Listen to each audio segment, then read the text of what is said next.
It's the Locked On Podcast Network, your team every day.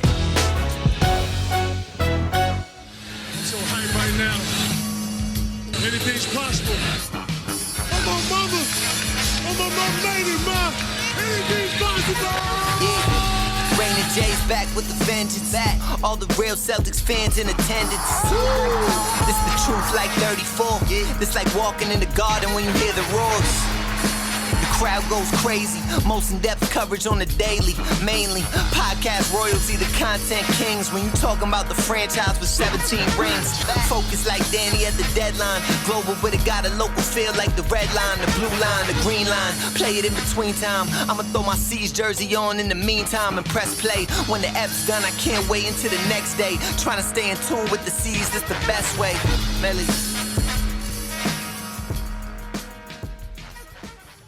Hey there, welcome back to the Locked On Celtics podcast. I want to thank you for making this show part of your daily routine, whatever it is that you're doing right now, however you're listening or watching the show on YouTube. I want to thank you very much for including the Locked On Celtics podcast as part of your enjoyment of the Boston Celtics. I'm John Karalis. I cover the Boston Celtics for Boston Sports Journal, and I am the author of a book called The Boston Celtics All-Time All-Stars.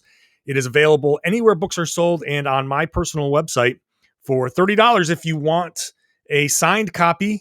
Tell me what you want signed in it and buy the book for $30 at johnkaralis.com. Today, more on Ime Udoka, the new head coach of the Boston Celtics. Still no official announcement yet from the Boston Celtics, which means there is going to be some dotting of I's and crossing of T's still to be done, but that's a done deal.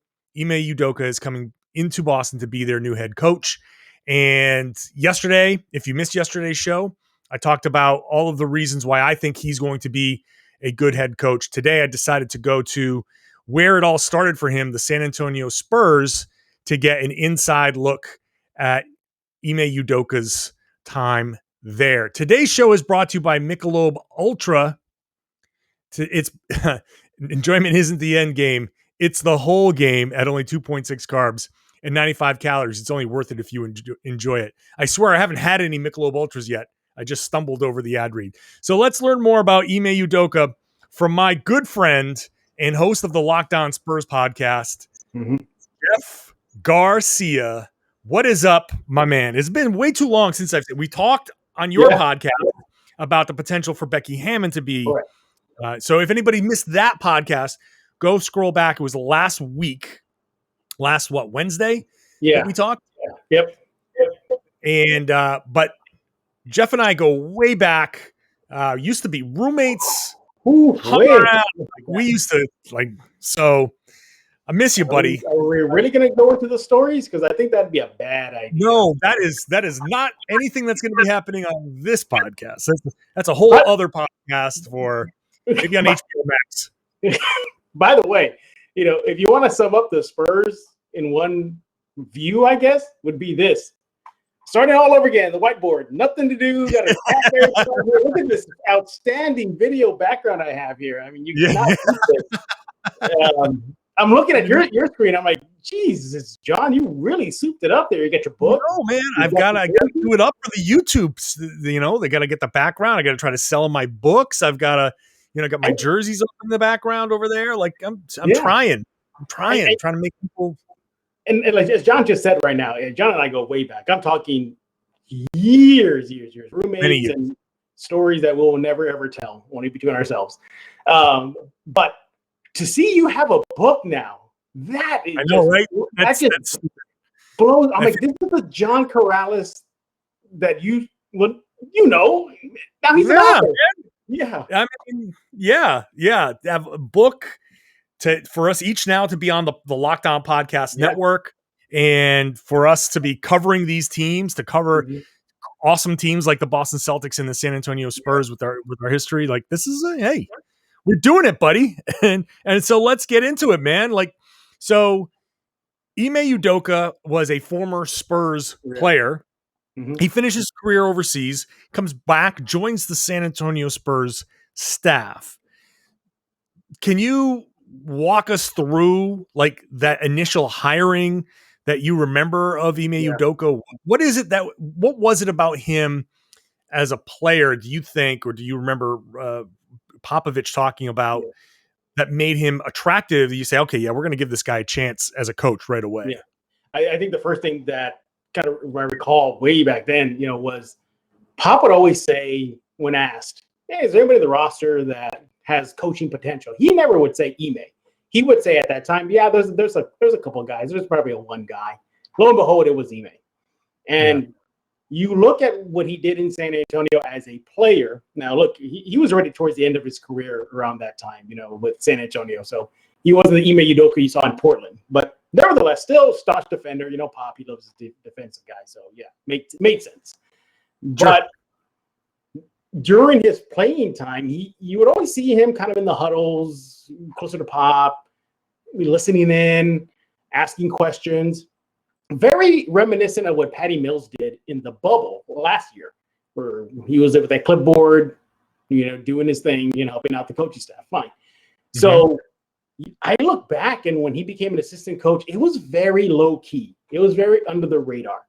There wasn't a big hoopla. There wasn't a big deal. Like, oh my God, they got Ime Udoka. He's now an assistant coach. And it never was that. It was more like, okay, cool. Yeah. Little by little, he starts moving up the bench. But the thing with Ime, though, once he made the transition from player to coach, was that there were already people ahead of him at that time. You had a guy named Ettore Messina, James Borrego, names like that. So, he really started from the bottom in San Antonio. Player, coach, assistant coach, work out with the guys, buried, not buried, but, at the end of the coaching bench. And just made his way up. But despite all that, he was in the players' ears. Whether it had been Kawhi Leonard, really talking to him. DeJounte Murray, a very young DeJounte Murray. DeJounte Murray got to play when, it was like towards the trail end of the Duncan era. Or maybe Duncan's already retired. You got Manu and Tony, especially Tony. But yet Ime was always there talking with these guys. Very player coach friendly, hands-on, pulling guys aside during timeouts. So the coaching was already in him already. And for him to be asked by Pop, it wasn't that situation where, hey, Pop, do you mind if I help a coach out now that my playing days over? Pop asked him to join the staff. So obviously, if Pop saw something in him, that bodes well for you guys now in Boston. That's interesting. I didn't realize that it was Gregg Popovich that reached out to him to say, hey, join the staff. Pop is, top 3, depending on what your perspective is. Sure. I can't imagine, he's top 3 coach of all time in the NBA. So that says a lot about Udoka. And look, I have talked to a couple of other people, around the league, trying to get to know him a little bit more, and you hear similar stories. This is a high basketball IQ guy who knew like the nuance. Like when he was playing, he was on the floor. You can see that he had that thing that's like, hey, the thing is that he wasn't a point guard, but he still knew like, hey, the finer points of when we're doing this on offense, hey, let's just set that screen here or just hold it for another second or something like that. So I guess that must have come through on the floor, because if Pop reached out to him and was like, look, buddy, we know that you want to be a coach. Yeah. Come on. Yeah. Let's go.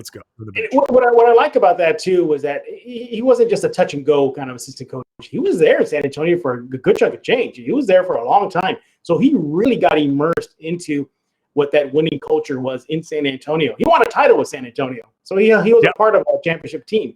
So you're getting already a coach that has championship experience, what it means to make that drive to be one of the last 2 teams standing and win it all. He was there for the beautiful game. He was there in that magnificent Spurs series versus the Miami Heat. He was a part of that. And he had a big hand in that, as well as one of the assistant coaches that knew how to scheme against a very, talented Miami Heat team. So big plus for Boston. Another thing I want to highlight too is that when he left San Antonio for Philadelphia with Brett Brown, again, following that Spurs coaching tree. So he left the Spurs culture, the main, I guess, the core of it, and then reached out to a branch where it still continued, for quite some time before Brett Brown's time was over, and then Ime left to Brooklyn. So he goes from San Antonio to Philly and then to Brooklyn.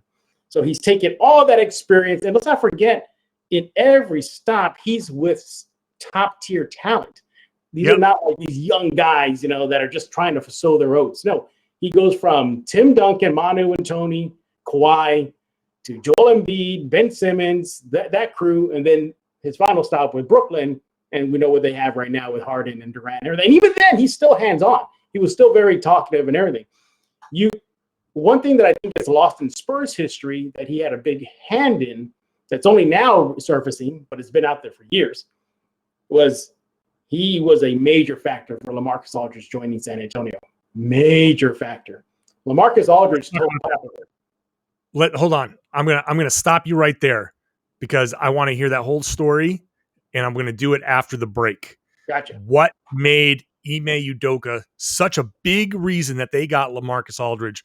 We're going to talk about that next with Jeff Garcia from Locked On Spurs. But first, we're going to tell you about BetOnline, which is sponsoring this show as well. It's the fastest and easiest way to bet on all of your sports action. Head on over to BetOnline right now. Use your laptop, use your mobile device, sign up for free, and you'll get all the latest odds, information on whatever league, whatever games you want. And with the promo code Locked On, you're also going to get a 50% welcome bonus when you make that first deposit. So sign up, create your username, your password, do all of that for free. Use the promo code Locked On. Deposit, make your first deposit, whatever that is, $100. You'll get a $50 welcome bonus. You get it. That's how the 50% welcome bonus works. So don't sit on the sidelines anymore. This is your chance to get into the game. BetOnline, your online sportsbook experts. Please gamble responsibly. Today on the road to the finals, our NBA playoffs coverage is brought to you by Michelob Ultra. It's only worth it if you enjoy it, and at only 2.6 carbs and 95 calories, we can enjoy the games a little bit more this season. And what can I say about the Atlanta Hawks coming into Milwaukee and taking game one there? Just Trae Young. Trae Young has increased his star power in the playoffs more than anybody. He is just tearing it up. An amazing performance for him. And I still expect Milwaukee to win, but the Hawks, they are just so impressive. Also impressive is the story of Ime Udoka and what made him such a great recruiter. I'm going to bring in Jeff Garcia back here, host of Locked On Spurs. Before the break was telling us that it was Udoka who was huge in getting Lamarcus Aldridge. Please continue the story, Jeff. Absolutely, yeah. Lamarcus Aldridge, as he was said, that it was Udoka that signed seal delivered him to San Antonio. At that time, it was between Phoenix and San Antonio. By then, Lakers already, they whiffed on their chance. So it really came down to two. The story goes that Udoka was the one who reached out to him, and by reaching out, really reached out, like chased him. Wanted to go meet him personally. Didn't care where he was. If he was in Alaska, he would have done it. But Udoka went above and beyond, made the pitch. Got Lamarcus in. Popovich, big thumbs up. What made it even special was the fact that in the Spurs franchise history, LMA has been the only major marquee free agent to join San Antonio. Never. There's been never a bigger name than that as far as a free agent is concerned. At that level, an all-star level, to join San Antonio, it was Udoka who made that happen. So you're getting a guy that has the championship experience, Popovich's tutelage, saw what it was going on in Philadelphia, saw what's going, experienced in Brooklyn, got to be around guys like Mike D'Antoni, Kenny Atkinson, and now he's taking all that wealth of knowledge to Boston, and it's a ready-made team. And not to mention this too, Brad Stevens, he has a big affinity to Popovich. So I'm pretty sure he's going to be looking at Udoka and saying like, hey, Udoka, got that Popovich juice in you still? Let's see what we can bring that into Boston. So all in all, you couldn't think of a better coach, a better situation for Ime than the Celtics. You got the young core, you got Tatum, and you got Brown, and Williams looks like he's going to be a stud as he gets more time.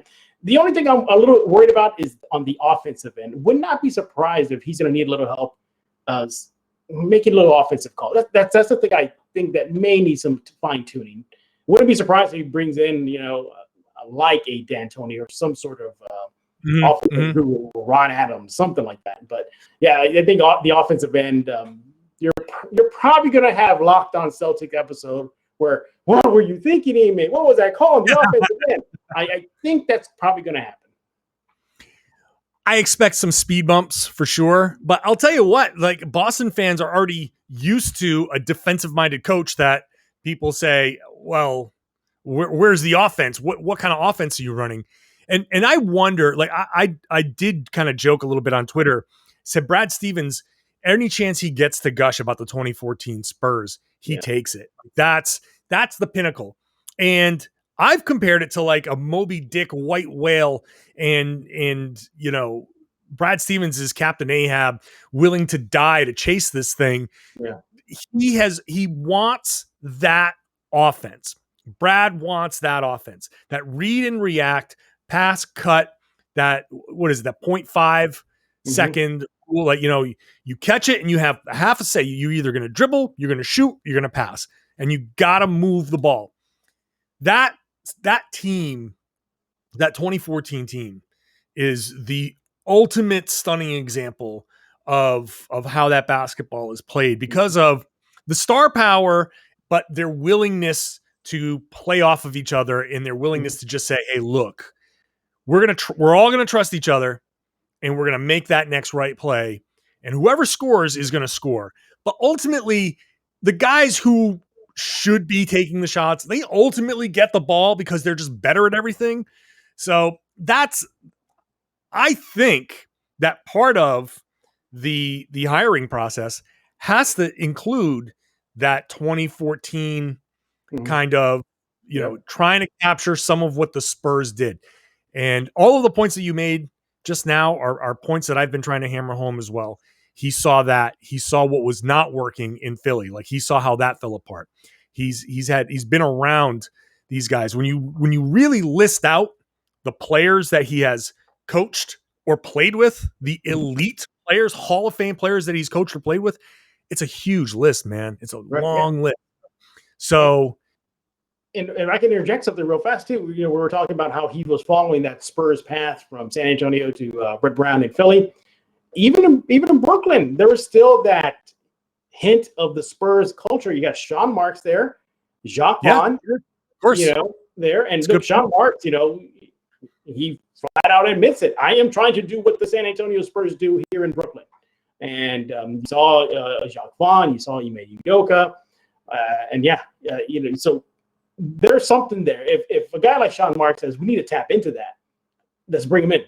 Then Boston's going to do the exact thing with Ime. You like that he went through the grind, played overseas. Wasn't a star in the NBA. Huge thing. And I think that's going to make him relatable to your players. And I think I hope it does work out for you. I hope you can bring your Celtics and bring back the 2014 vibe next season. But the pieces are there to replicate as close as you can to what the Spurs did in 2014. Okay, sure. There's no Manu, there's no Tony, there's no Timmy, but you have a passing big with Williams. That was pretty much Boris Diaw. Yeah, that was Boris Diaw. So you got your passing big. You got your scores. You got your, I guess, Manu-esque player and Tatum. I guess it's maybe Kawhi. I don't know. I mean, it's hard. I don't know who would be comparison, but yes, I get it. I get the roles that you're talking about. Yeah, he is a role player, and he will communicate to these guys what it takes. He was a role player. Excuse me. He will communicate to these guys. Look, I've been there. I never was the stud. I was not option A. But collectively, we can get this done. I saw how it was in San Antonio. I saw what it took in Philadelphia to a certain degree, even though that fell apart. And, we saw the success that there was, at least in the regular season, with the Brooklyn Nets. You bundle that together, and that equals a player's coach. I think the Boston Celtic players, at least as the roster stands right now, are going to really take to him. They're going to really, want to go into war with him. And I'm glad they did that. Look, there's no knock on Chauncey Billups. I think the reports are that it was down to Ime and Chauncey. And look, Chauncey he's won titles. He's been there, done that, but he doesn't have the coaching, the grooming as a coach. That's right. As he made it. If you want a head coach, you put him on the balance. You just say, okay, head coaching experience, Chauncey Ime. So I think they made the right decision bringing him in. And you fast forward to today, and it's interesting because the Spurs coaching is at a crossroads, or it's going to get there very, very, very soon. And now, when Spurs fans saw Ime leave, they were like, okay, that sucks, but good luck to you, Ime. Have fun. But now that Pop is coming to that moment, whether it be now or very, very soon, when he calls it a day, now Spurs fans are saying like, darn, I wish he was still here. He would have been the perfect for. Yeah, Pop does announce that he's retired. Bringing back Ime. Oh, no, he went to Boston. So I think now Spurs fans are starting to realize what good of a coaching guy he could be. And, hey, good job on Boston. And, you're starting to see the little shakeup in San Antonio. I don't know if you heard the news, but there was a shakeup internally among the brass, the executives. There's new money coming in. Michael Dell, Sixth Street Corporation out of San Francisco, they came in. So you can see they're starting to do a reorganization already. So I think eventually that's going to trickle down to, okay, we realized our executive side. Let's go down to the coaching side. Okay, Pop, we're not forcing you out, but can you give us an idea? Yeah. And what are these candidates? And if Pop had said, yeah, I think this might be it for me, or no, I'm going to give it one more year, or no, I'm done. As soon as Team USA is done, I'm good. I wish then Ime was available. I think he would have been a great coach to fill the shoes of Popovich. And I feel sorry for whoever's going to do that, whether it's Becky or Will Hardy, or they go outside the family. That's some big shoes to fill. But nevertheless, Ime was a great player, good defender, solid road guy, good coach, connected well with Spurs and their prime players, and continue doing that. And he's going to bring that. I think he's really, really going to infuse a lot of positivity on the court, in the locker room. That's what I'm interested in seeing. Like, how is he going to be in the locker room with these guys when they're down, when they're up? I think he's really going to get a taste of it, and it's going to start very, very soon. Well, I'm really looking forward to that. We're going to wrap this up after the break. But what better endorsement do you want of a head coach when a new head coach, when a person who's covering the team says, we were hoping he'd be around to be the new head coach following Gregg Popovich. I mean, that's pretty huge. We'll wrap it up after the break, but first, Built Bar, the best tasting protein bar on the market. And if you haven't been visiting BuiltBar.com, you might be missing out on a chance to get this new limited time flavor, German chocolate cake. German chocolate cake. That sounds amazing. And it's only 180 calories, 17 grams of protein, 5 net carbs. That's what you get with Built Bar. You get a great tasting protein bar that tastes like a candy bar and does not ruin your workout, does not negate what you've been doing. You can go do your cardio. You can go lift your weights. You can go do whatever workout you want to do. And having a Built Bar afterwards gets you the protein that you need, but it doesn't ruin everything. And just basically you are at a net nothing. So check them out. They've got a bunch of great flavors, whatever type of flavor you like. Do you want fruit? Do you want chocolate? Do you want something a little bit different? Coconut? Like, it's all there. It's great if you're on a keto diet. You can still have these. If you've got nut allergies, there are plenty of options without nuts. So go to BuiltBar.com. Use the promo code LOCKED15. You're going to get 15% off your next order. 15% off with the promo code LOCKED15. So it's worth it to keep going to BuiltBar.com to see what limited edition flavors. When you see one you think you might like, grab it and use that promo code LOCKED15 for 15% off at BuiltBar.com. Wrapping up the conversation on new Celtics head coach Ime Udoka with host of Locked On Spurs, Jeff Garcia. Jeff, one of the points that I was making, I want to get your take on this. It's not just that Ime was coaching on the 2014, here's the big, beautiful season. It's that he was the coach or on the staff in 2013 when they lost in the finals. They had it and lost it. And it's the type of loss that can tear a team apart. And one of the most impressive things about 2014 was that the Spurs basically came in just laser focused from the beginning and said, you know what? We screwed that up last year. That was our championship. We're just going to come out and win the damn thing this year. And they went out, did it. That level of focus, that level of rebounding from disappointment was as impressive as anything that they did on the floor. And I think when I look at recent Celtics history, they've had teams that made pushes, get to the conference finals, and that seemed to be their ceiling, conference finalists. Then getting to the NBA finals would have been a stretch for a lot of these teams that made it. But season ends in disappointment. The Kyrie season ends in disappointment. Last year's season, was a mess this past season. Having Udoka's voice after that and being like, yeah, hey, you know what? Let me tell you a story about these 2014 Spurs that came in after, like, you blew free throws. You had it. You missed free throws and you choked. Yeah. Having that voice come in and be like, this is how we turn things around. Yeah. That is, to me, extraordinarily powerful.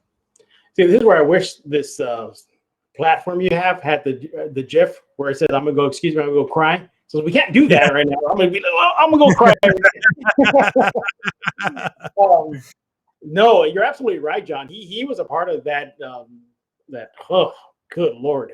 I'm getting flashbacks right now. I remember. I know, that's brutal. I mean, I remember. I was horrible. I think I was tweeting with those 6-7 seconds left, whatever it was, like, championship bound. I'm going to go party downtown San Antonio. It's time. Yeah. I was already tweeting that. And then, we know what happened. But no, losses can also be the great educator. And what great education there was in losing in the finals, no matter how brutal it was. It was heartbreaking. Ime was a part of that. But you're right. He knows what it takes to rebound from disappointing seasons. You cannot get more disappointing in the NBA than just being seconds away from capturing a title only to see it evaporate. So he could probably go into the Celtics locker room saying, like, you think you guys had it bad? You think that was bad? Try this for size. There's still a lot of positive building blocks with this team. I know maybe the last few years hasn't been, as successful in that being the last team standing, or at least one of the two last teams standing for your Celtics. But if anybody can shake that tree and get the cobwebs going and get everything on the right track, is Ime. One thing I'm also interested in too is how is he going to fill out his coaching staff? Yeah, is he going to keep some of your Celtics around? I think he should keep maybe one or two of them around, but I definitely think he should bring in an offensive-minded assistant coach.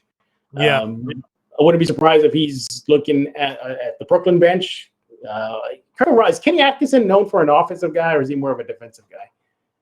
I think. I think he's just. I think he's more offensive. He's more of I could definitely see him pull the Jerry Maguire and be like, "Who's coming with me? Who's coming with me?" Yeah. And wouldn't be surprised if Kenny goes with him. Yeah, I mean, look, I think we were kind of like trying to figure out which way they would go, and there are a lot of great coaches out there. Look, when you coach in the NBA, even if you're a bad coach in the NBA, or just like you have to be one of the best to be bad in the NBA. Coach, player, like the worst player in the NBA is one of the best at basketball players in the world. And the same with the coaches, sometimes it doesn't work out. I have spent now at this point, we're half an hour into this show, and I talked half an hour yesterday. So now it's been about an hour, really, really feeling like that Udoka's history and his everything that you've talked about, you've made it's great because you come on here and you made a lot of the same points that I made. So that's reassuring. But at the same time, like, this is all on paper. All we have is the blueprint and the ingredients. The point I made in yesterday's show was, so the Celtics now have all of the ingredients for a really good head coach. But We haven't cooked anything yet. We haven't mixed all of this yet. We haven't even, it's not even that we haven't even put it in the oven. We haven't even mixed it all together yet to see how it's going to work. So, yeah, the ingredients there, we read it. We're hoping it works, but there's no guarantee that when you put that in the oven and try to take it out, something will go wrong. So I contend that he is more plug and play than any of the candidates that were on the table for Boston, though. 100%, but he still has not been a head coach. And that's just what makes it different. And I'm like, we are 100% on the same page with this. Like, I feel really good about this hire. Yeah. And that's why, like, over the past couple of weeks, once I realized who was really in and who was really out, I settled in on Udoka because of all of this stuff that we're saying. But getting in there and being the head coach is just different than sitting on the sidelines. All that experience, you now have to do it. And the other big thing that for me was he may have been close to ready after Philly, but being in Brooklyn and seeing how Steve Nash handled things in Brooklyn, he's a first-year coach with all of those stars and all the crazy crap that was surrounding, Brooklyn. How did Steve Nash handle all of this? How did Steve Nash put his bench together? He had an offensive guy and a defensive guy, and the offensive guy is one of the winningest head coaches around, and there's head coaching experience on that bench. So I think one of the elements that he needs on the Boston bench is some head coaching experience. So I'm looking at Lloyd Pierce as a potential guy to come in, some head coaching experience. He himself has obviously had ups and downs with the team, so he's learned some lessons. And some other guys that may be out there that have maybe longer term or longer time head coaches somewhere that can come in and give some experience to this staff without being like, okay, Ime, this is how you do it. You don't want to put a guy that's perceived as his replacement on the staff. Mm-hmm. You want to put guys on that staff that are providing a little bit of guidance, just like a bounce. Yeah. We're all sitting around the table. Let's just bounce ideas off of each other. Yeah. I mean, there's other names out there. Your Terry Stotts, another guy that possibly, sure. join that roster there on the coaching bench. I want to circle back to about that plug and play thing. Sure, you're absolutely right. If there is more of a microwave ready to eat meal in the coaching form, it's him. Because, first of all, I got all these thoughts in my head about Ime, and they're all good thoughts. And I'm thinking, I got to share this with John here, is that I'm just glad it's not a retread. That's what I'm glad. It's not a retread. I'm glad it's not like, here's Mike D'Antoni again. Nothing against him. I know he has his record and, the resume's there, but it's brand new. It's something fresh. He has clawed his way up the coaching ranks. I mean, talking from the bottom, the last coaching seat on that Spurs bench to being the first assistant coach in Philly with Brett Brown to then being an assistant coach, behind a guy, Steve Nash, that, look, I mean, I'm not going to speak for Ime, but if I'm Ime looking at Nash, like, he doesn't have any coaching experience. I do. Why didn't I get my shot? And I think that is just going to fuel him.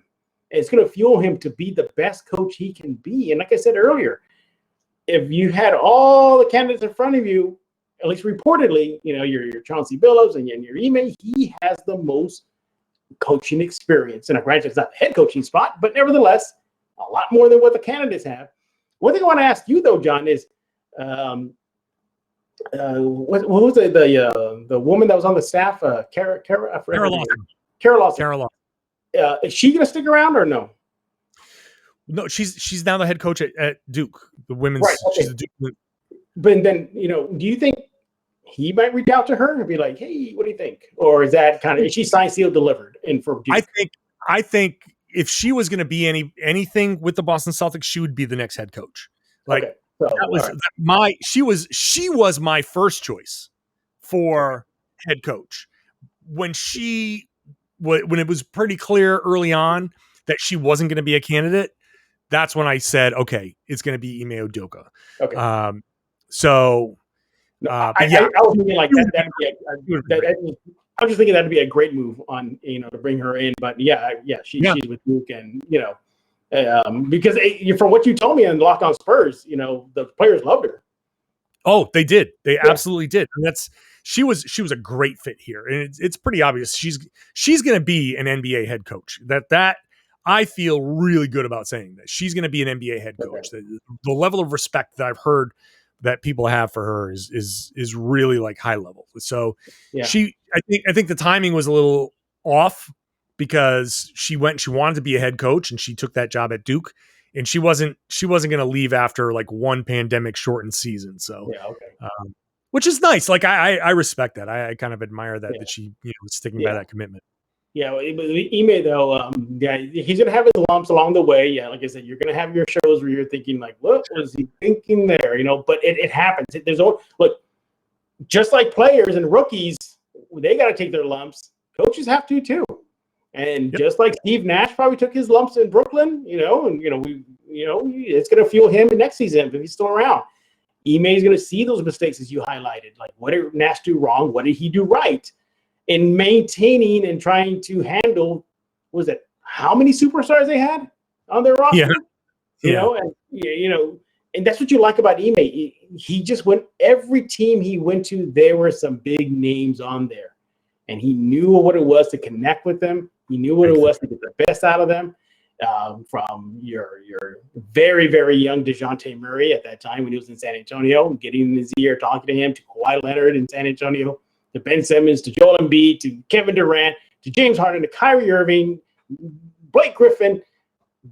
He can go into that locker room too and say, guys, I know what it is like to manage, players. I know what it's like to manage, what it's like to divvy up minutes. And I get it. I've been there. He's going to command respect immediately once he steps into that locker room. Well, let's hope so. So. Jeff Garcia, please tell the folks how to reach you on the social medias. Those social medias. Well, first of all, I'm still thinking about 2013. Thank you, John. Sorry. Now I can go back at you and say, like, well, at least we got Tim Duncan. At least we got Tim Duncan. So there's that. Sorry, Boston.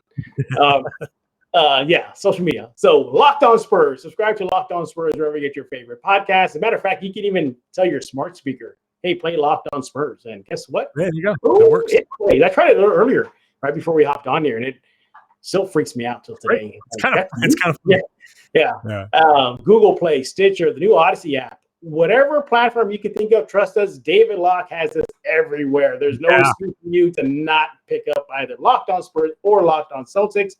Subscribe, please do, and rate us on iTunes. And also on social media, the Twitter at SA2. Oh, yeah, no, sorry, at Jeff G. That's your old one, man. My old one, my goodness. Yeah, at Jeff G Spurs Zone. If you do subscribe, you're going to get a lot of Spurs talk and a lot of pop culture.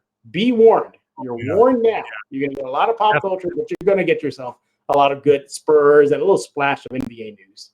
If you're a basketball lover and a nerd, then follow Jeff on Twitter for sure. Jeff, I'm still thinking about, I don't know if you saw, my whole dilemma right now with Marvel and why they make Hulk such a chump in movies. I don't understand. I have no idea what you're talking about. Sorry. Here's my plea. How does he get wrecked by Thanos, wrecked by Abomination, but he can handle Surtur, but yet Captain America can take on Thanos 101 and have no problem? I don't get it. So that's my nerd take here on Locked On Celtics. There you go. There's my hot nerd take. There you go. Yeah. Thanks, Jeff, man. No problem. Jeff Garcia, subscribe there. Subscribe to us, Locked On Celtics, on YouTube as well. Rate, review, comment, all of that stuff, and share the podcast. Tell your friends that they should be listening to the Locked On Celtics podcast here on the Locked On Podcast Network.